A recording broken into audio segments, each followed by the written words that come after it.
Hey, what's up? Welcome to Father in Our Future. I'm Anthony Vandegrift. I am certainly not the perfect dad, but just like you, every single day I am trying to be a better dad. And it takes a lot of work, and some days are easier than others. And usually the difficult days are the days when your kids do things that you didn't want them to do, and you have to just kind of break from the typical routine, and you've got to be extra patient with them. You've got to work with them on whatever it was that they did. Your kids sometimes will do things that you cannot understand. My son did something the other day, and I thought, I don't even know how to discipline him for what he did. I don't know what an equivalent would be. So some days, yes, there are some pretty extreme challenges. But one of the things that I try to do when I deal with my kids on discipline is I don't try to focus on the bad. Kids feel shame and guilt. They know when they have done wrong. And they typically can tell you, I did this and I probably should not have done this. You can usually establish that pretty quick. But what I try to focus on is what the Bible focuses on. Now, I get this from Galatians chapter 5. Galatians chapter 5 tells us about the fruit of the Spirit: love, joy, peace, long-suffering, gentleness, goodness, faith, meekness, temperance. Against such, there is no law. So I asked my son just the other day, we were having a conversation. I said, buddy, do we have any rules about kindness? No. I said, do I have any rules limiting you on how kind you can be to your sisters? Again, he said, no. I said, so focus on the good things. Focus on trying to be kind. Focus on trying to be nice and polite and courteous and helpful and good. Focus on that. Now, I think that transfers over to us as grown adults, as men, husbands, and fathers, to something that we like to label as integrity. Integrity is one of those things that we all claim to have, that we all claim to focus on. But while I was reading in the Bible, I came across a verse about integrity, and I did a little more research, and I realized we typically think of integrity to be this kind of all-encompassing, diligent pursuit of the things that are good and right. But there was another component of it that I'd never considered before, and that's what we're going to talk about today. We're focusing on integrity. I'm super excited to let you know about my most recent project, a devotional for dads called Following Our Father. As Christian dads, we have no better example than our Father in heaven on how to be a dad. As a father reading the scriptures, I cannot help but see how he truly is our Father. So in this devotional, I go through 30 qualities and attributes of God. You can take it one day at a time and knock it out in a month, or you can take the time that you need to absorb who our Father is so that you can be the dad that you're called to be and be the dad that your children need you to be. This is available to you. You can check the description to find the link to get your copy. You can even get a copy for someone else. But this is a resource for you that will bless you. It will impact you as a father, and it will impact your home. So get your copy of Following Our Father. Get it today. So our focus passage for this week is Proverbs 11, verse number 3. Now, when I was going back through Proverbs and reading wisdom literature again, this stood out to me for two reasons. One is a little bit geeky, but I will share that with you. And the other one is relevant to what we're talking about today. But it says, the integrity of the upright guides them. Integrity is a guide. And then it follows up and says, but the unfaithful are destroyed because of their duplicity. So this stood out to me, one, because integrity is right there at the beginning. The integrity of the upright guides them. That hit me different because I've thought about integrity, because I'll tell you, I haven't been the most integrous person. Integrity is very much like diligence. It is just faithfully doing what is good and what is right. And it becomes a guide. And even when you feel like doing something that you shouldn't do, integrity says, no, knucklehead, do this instead.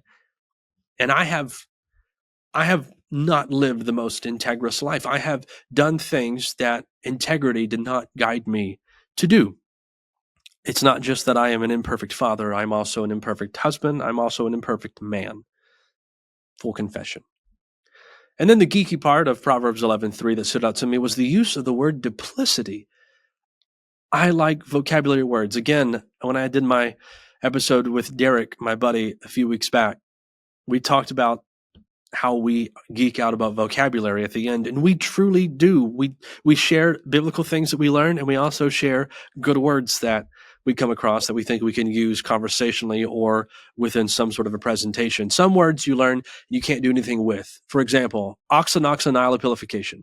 You look it up if you can spell it. If you can use it in a sentence, go for it. I'll be impressed. But yes, we're that geeky. So duplicity is being double-minded.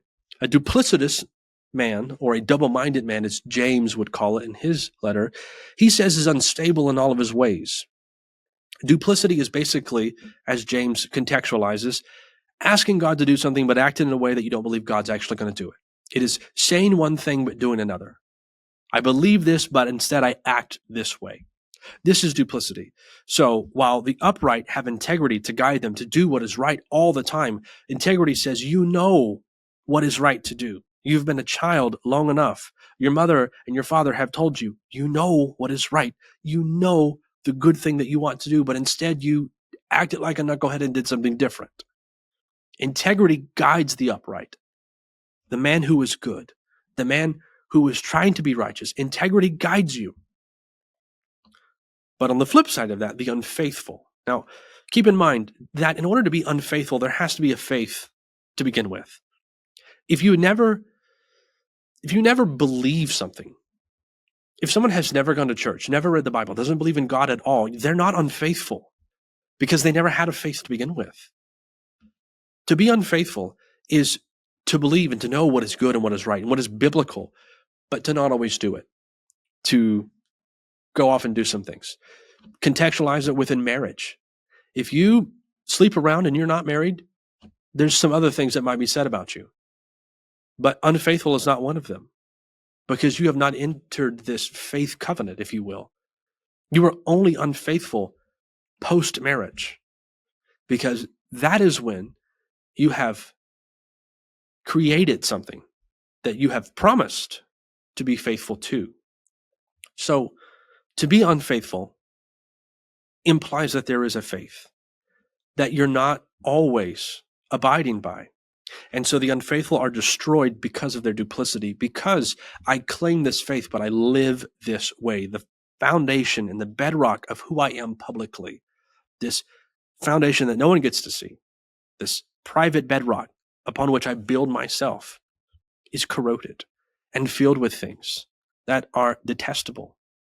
Because publicly I claim this faith, but privately I do things that I don't want anyone to know about. That is the duplicity that destroys the unfaithful individual. Now, we want to be men of integrity. We want to be fathers and husbands of integrity. So we want integrity to guide us.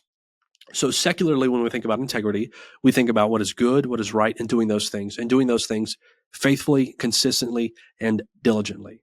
We focus on having the discipline that says, I don't feel like it, but I know it's right to do. This is when integrity is the guide of the upright. And so when we approach this only from a secular perspective, we still have biblical cause that propels us to do that. I immediately think of whatever your hands find to do, you do it with all of your might as if you're doing it for the Lord. That's integrity. That is choosing to put forth my excellence and put my best foot forward and to do what is good and what is right, no matter what I'm doing, because I'm living my life as if the things that I do, I'm doing for the Lord. Because, full disclosure, in a way, you are. Your life is worship. So there's that. But as I looked a little bit further into Proverbs 11, and I looked at the word integrity, I found something that kind of rocked my world a little bit. And that is, integrity has another component that I've never thought about. And it doesn't completely change things, but it does bring a different perspective to it. And that is that integrity is often spoken of as innocence. Now, innocence is situational, and innocence is also something that is spoken about you.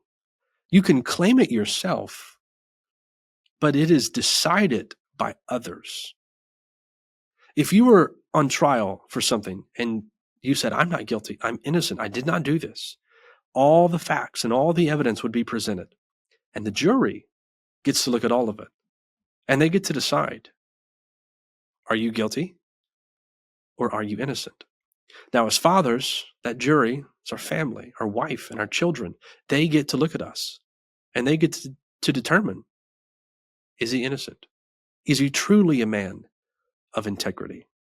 Does he live a very structured, routine, disciplined, diligent life? Is he integrous in his decisions? Or is he a bit duplicitous? Is he on a path of destruction because he's not faithful in what he does? This challenged me because I realized that I don't always get to decide if I am a person of integrity.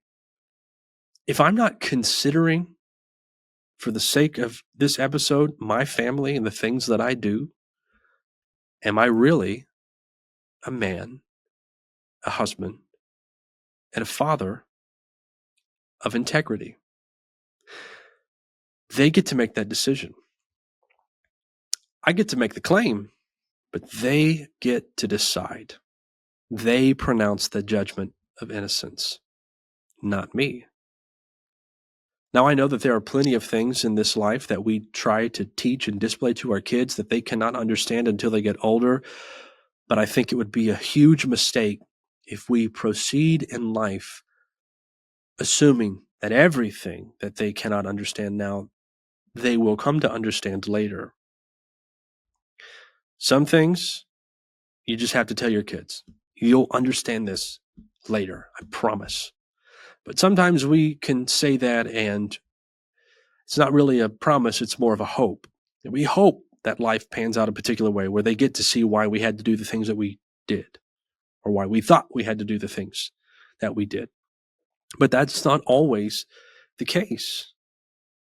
Hey, if you're a new dad or choosing to embark on a fresh start as a father, I have a gift for you. I wrote a book a while back called Cut the Crap, Direct Tips for Becoming a Dad. I don't teach you how to change a diaper. That one's totally on you.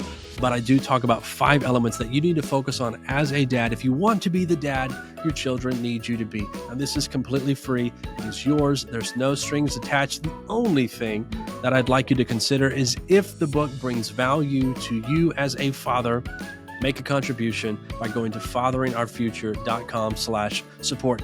But you don't have to. Again, it is a free gift from me to you. The link is in the description after the end of the episode.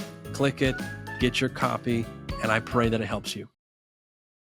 So you think about integrity, about doing what's good and what's right. It's good to make money. It's good to put food on the table. It's good to provide. But if that ever becomes a priority above the family, does it really play into integrity?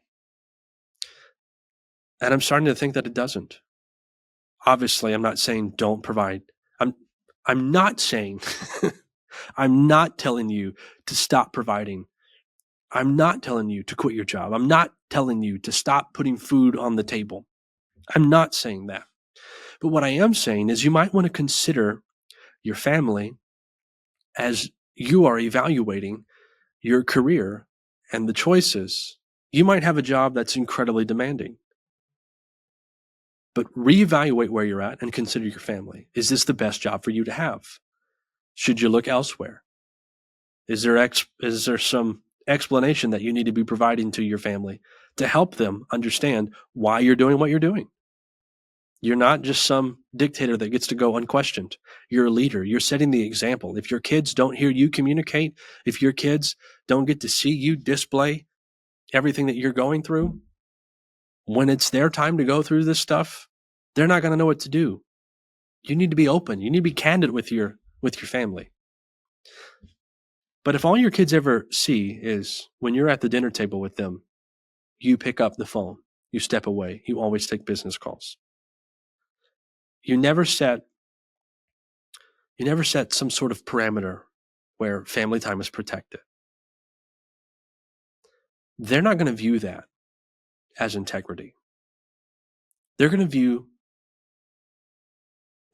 you as a father who prioritized work and money over them. Now, is that right? Is that good? Are you guilty of that? Or do your children look at you and say, no, he's innocent? I don't have an elaborate message other than this. This is something that I read and I came across, and it changed the way that I think about integrity.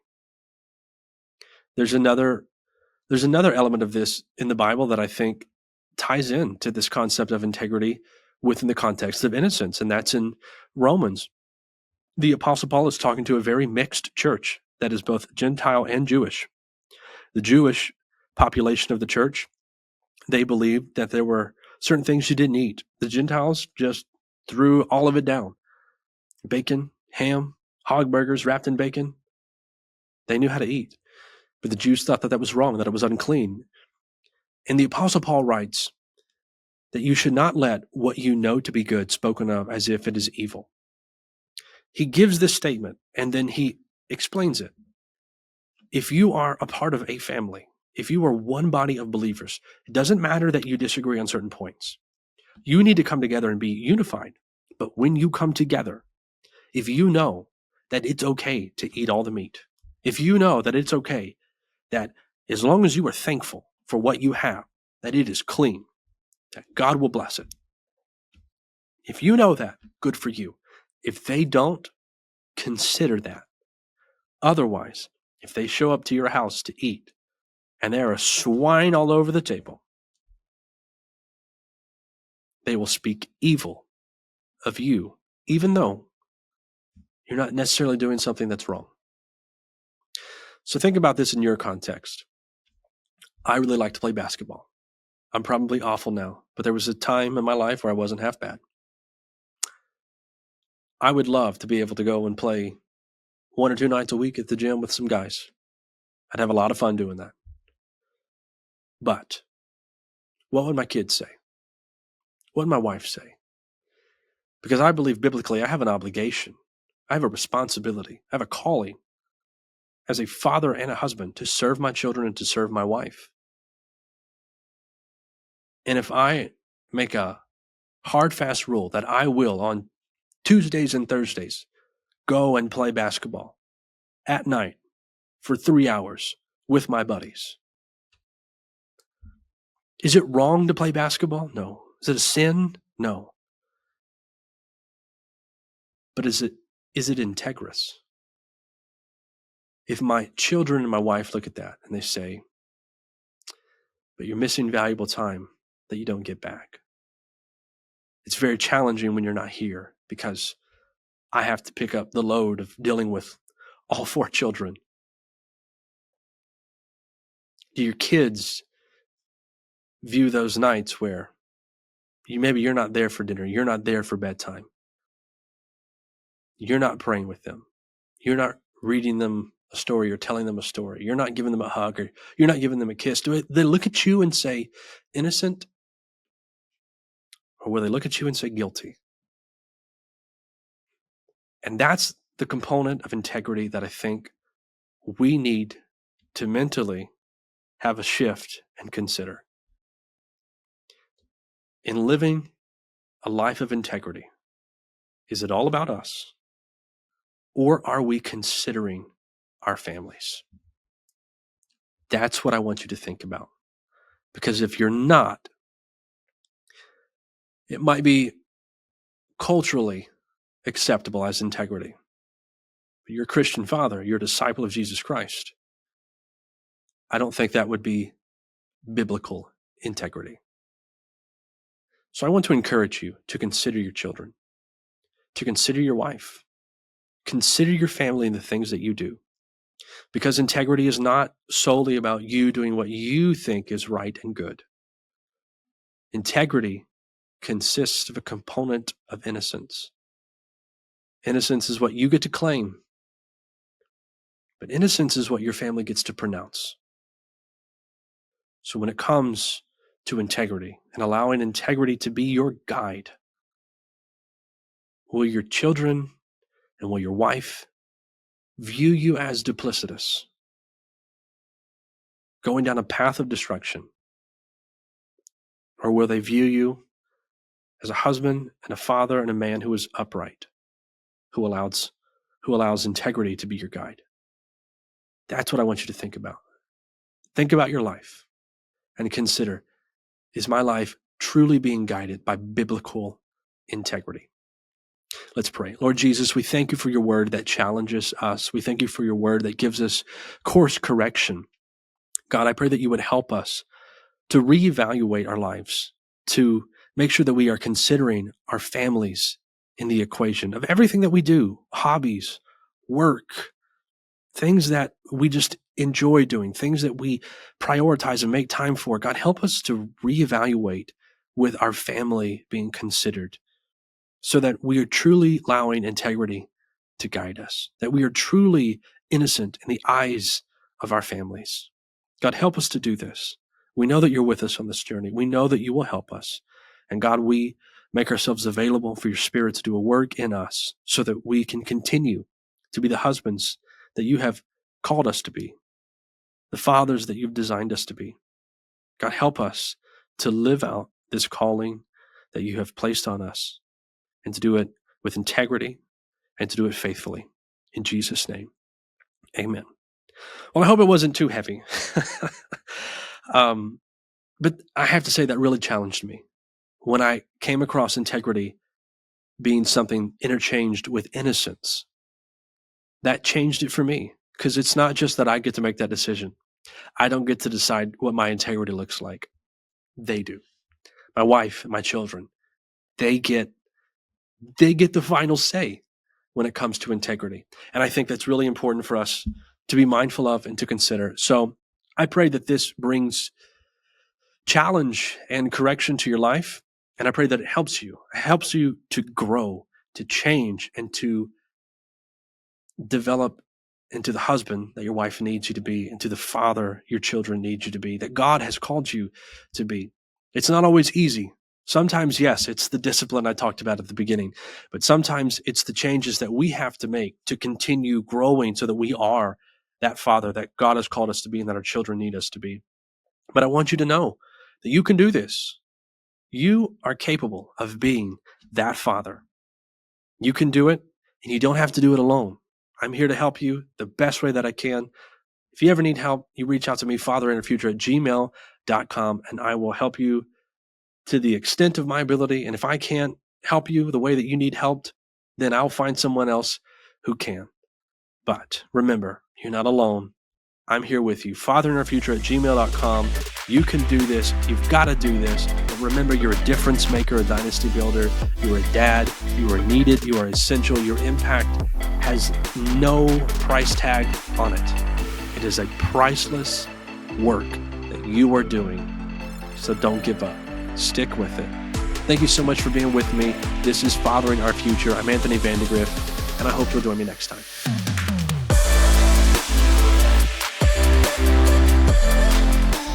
Hey, one more time, I want to thank you for listening to Fathering Our Future. If you're not subscribed to the podcast, please do so wherever you listen and consider leaving a nice review because I would appreciate that. But if you're not connected to Fathering Our Future on social media, you can find it on Facebook, Instagram, and YouTube, and there you're going to get some additional content on a more regular basis that you don't always get here on the podcast. Now, the last thing that I would like to ask of you is that you would consider becoming a financial partner of Fathering Our Future, because dads make a difference, and dads are not disposable.